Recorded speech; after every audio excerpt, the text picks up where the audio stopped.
दोस्तों, स्वतंत्र दिवस की आप सभी लोगों को ढेर सारी शुभकामनाएं। 15 अगस्त 1947 में हमारा देश आज़ाद हुआ था और उसके बाद से ही देश के जवानों की बहुत सी कहानियों ने जन्म लेना शुरू कर दिया था। आज की कहानी भी ऐसे ही एक देश के जवान की कहानी है, जिसकी जॉइनिंग के समय उसके सामने बहुत बड़ी चुनौती आकर खड़ी हो जाती है और उसे अपने मकसद से पीछे हटने के लिए मजबूर करने लगती है। आप अपने देश से सच्चा प्यार करते हैं तो प्लीज़ इस कहानी को पूरा सुनिएगा ज़रूर। अगर आप इस चैनल पर नए हैं तो चैनल को सब्सक्राइब करके बेल आइकन ऑल पर दबा दीजिए, ताकि आपको हमारी हर नई कहानी का अपडेट सबसे पहले मिले। उत्तर प्रदेश के रहने वाले विजय सिंह सेना में भर्ती होकर देश की सेवा करना चाहते हैं और इसके लिए बचपन से ही वो कड़ी मेहनत करता है।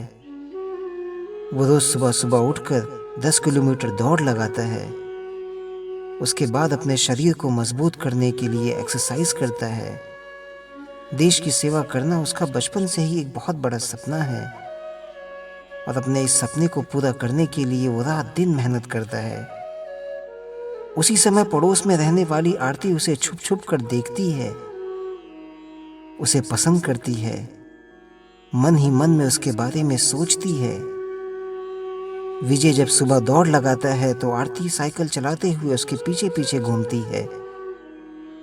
जब वो अपने छत पर एक्सरसाइज करता है तो वो भी अपने छत से छुप छुप कर उसे देखती है।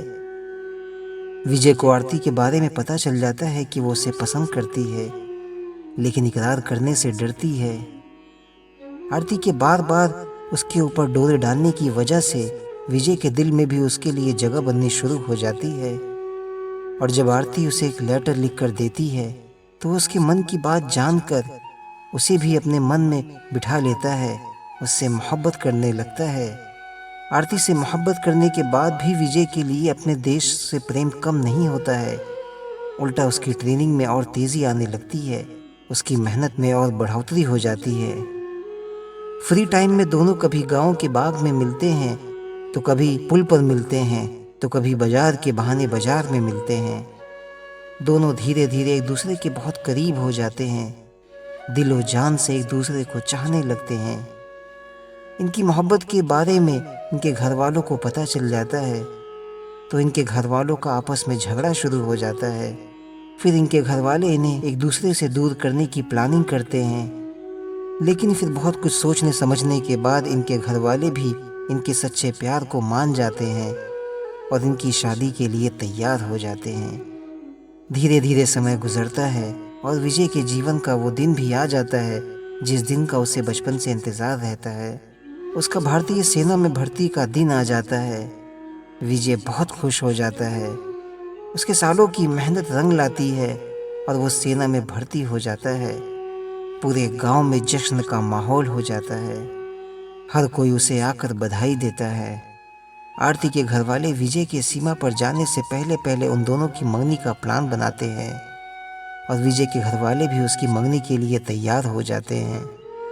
फिर दोनों के घर वाले बड़े ही धूमधाम से दोनों की मंगनी कर देते हैं। दोनों की मंगनी के बाद से समय तेजी से निकलने लगता है, इनका प्यार धीरे धीरे और बढ़ने लगता है और फाइनली विजय के बॉर्डर पर जाने का दिन करीब आने लगता है। आरती से लेकर विजय के घर वाले तक सभी उदास हो जाते हैं और फिर एक दिन अचानक विजय के गांव में एक हादसा पेश हो जाता है। गांव का एक जवान देश के लिए शहीद हो जाता है और जब पूरे सम्मान के साथ उस शहीद का शव गांव में आता है तो पूरे गांव में मातम छा जाता है। सभी का दिल बैठ जाता है। उस शहीद का शव देखकर आरती बहुत डर जाती है, उसकी सोच बदल जाती है, उसे बुरे बुरे ख्याल आने लगते हैं, जागते हुए उसे सपने आने लगते हैं और फिर वो विजय से रिक्वेस्ट करती है कि वो सेना की नौकरी छोड़ दे, गांव में रहकर वहीं कुछ करे, वो उसे अकेला छोड़कर ना जाए। इसी तरह से आरती विजय को बहुत समझाती है, लेकिन विजय समझने को तैयार नहीं होता है। उल्टा वो उसे समझाता है कि तुम खामखा डर रही हो, इतना सोच रही हो। खुशनसीब होता है वो इंसान जिसे देश की सेवा का अवसर मिलता है और ये अवसर तुम मुझसे छीनना चाहती हो। नहीं, ये मुझसे नहीं हो सकता है। इतना कहकर विजय अपनी बात पर टिका रहता है और आरती उसे कई दिनों तक समझाते रहती है, उसके सामने गिड़गिड़ाते रहती है, अपने प्यार का वास्ता देते रहती है, लेकिन विजय को कोई फर्क नहीं पड़ता है और वो अपने फैसले पर अटल रहता है। विजय जब अपने घर से जाने लगता है तो आरती उससे कहती है कि इतने दिनों से हम तुम्हें समझा रहे हैं, लेकिन तुम्हें हमारी बात समझ में क्यों नहीं आ रही है? क्या तुम्हारी नज़र में हमारी कोई वैल्यू नहीं है? इतना सुनते ही विजय आरती को जवाब देता है कि मेरे देश के आगे तुम्हारी कोई वैल्यू नहीं है। इतना सुनते ही आरती शॉक्ड हो जाती है, उसकी आंखों से आंसू निकलने लगते हैं। फिर वो विजय के सामने शर्त रखते हुए कहती है, अगर आज तुम हमारी नहीं सुने तो हम हमेशा हमेशा के लिए तुम्हें भूल जाएंगे, हम किसी और की हो जाएंगे। इतना सुनते ही विजय आरती को मुस्कुराते हुए कहता है कि हम इंडियन आर्मी ज्वाइन ही इसीलिए होते हैं कि हम देश के लिए बलिदान दे सकें, और तुम हमें हमारे कर्तव्य से रोक रही हो। तुम क्या हमें छोड़ोगी? हम खुद तुम्हें छोड़ रहे हैं। हमारे देश के प्यार के आगे ऐसे लाखों प्यार कुर्बान हैं। जाकर किसी और की हो जा, हमें कोई फर्क नहीं पड़ता है। इतना कहकर विजय वहाँ से खुशी खुशी चला जाता है और आरती रोते हुए उसे बस देखते रहती है। ये बात तो सही है कि हम ऐसे देश प्रेमी जवान की बहादुरी के कारण ही आज अपने अपने घरों में सुकून से जी रहे हैं। विजय को अपने गांव से अलविदा लेते ही हम भी इस कहानी के साथ अलविदा लेते हैं और इस कहानी को यहीं पर ख़त्म करते हैं। आप सच्चे देशभक्त हैं तो कमेंट में हिंदुस्तान जिंदाबाद ज़रूर लिखिएगा।